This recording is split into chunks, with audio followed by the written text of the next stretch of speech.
রাসূল সাল্লাল্লাহু আলাইহি ওয়াসাল্লামের সাহাবী হযরত ওমর রাদিয়াল্লাহু তাআলা আনহু বলেন, আমি একবার রাসূল সাল্লাল্লাহু আলাইহি ওয়াসাল্লামের হাত মুবারকের মধ্যে হাত রেখে রাস্তা দিয়ে হাঁটছিলাম এবং রাসূল সাল্লাল্লাহু আলাইহি ওয়াসাল্লামকে বললাম, ইয়া রাসূলুল্লাহ, ইয়া হাবিবাল্লাহ, নবী গো, আমি আমার সব কিছুর চাইতে আপনাকে ভালোবাসি ইয়া রাসূলুল্লাহ, কিন্তু একটা জিনিসের চাইতে আমি আপনাকে এখন পর্যন্ত ভালোবাসতে পারি না ইয়া রাসূলুল্লাহ।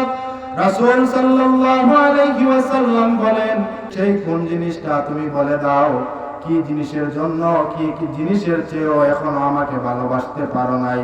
হযরত ওমর রাদিয়াল্লাহু তাআলা আনহু বলেন, ইয়া রাসূলুল্লাহ, ইয়া হাবিবাল্লাহ, নবী গো, দুনিয়ার জমিনের মধ্যে ধন সম্পদ পিতা মাতা সব কিছুর চাইতে আপনাকে আমি ভালোবাসি, কিন্তু আমি একটা জিনিসের চাইতেও বেশি ভালোবাসতে পারি না ইয়া রাসূলুল্লাহ, আমার জানের চাইতেও এখনো আমি আপনাকে ভালোবাসতে পারি নাই।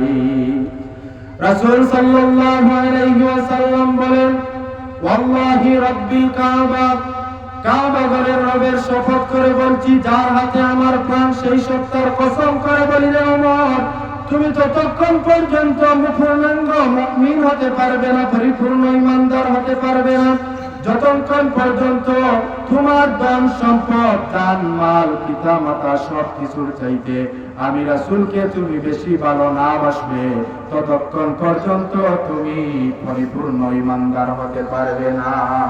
সুবহানাল্লাহ।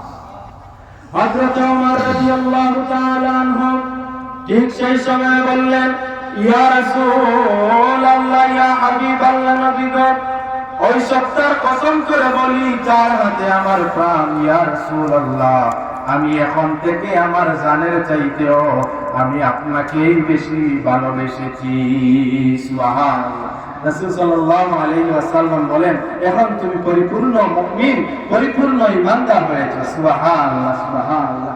হাদিস শরীফের মধ্যে বলছেন রাসূল সাল্লাল্লাহু আলাইহি ওয়াসাল্লাম, লা ইউমিনু আহাদুকুম হাত্তা আকুনা আহাব্বা ইলাইহি মিন ওয়ালিদিহি ওয়া ওয়ালাদিহি ওয়ান নাসি আজমাইন, তোমরা ততক্ষণ পর্যন্ত লা ইউমিন, মুমিন হতে পারবে না ততক্ষণ পর্যন্ত যতক্ষণ পর্যন্ত তোমাদের ধন সম্পদ, জান মাল সব কিছুর চাইতে, পিতা মাতা সব কিছুর চাইতে আমি রাসূলকে বেশি ভালো না বাসবে, ততক্ষণ পর্যন্ত তোমরা পরিপূর্ণ ঈমানদার, পরিপূর্ণ মুমিন হতে পারবে না।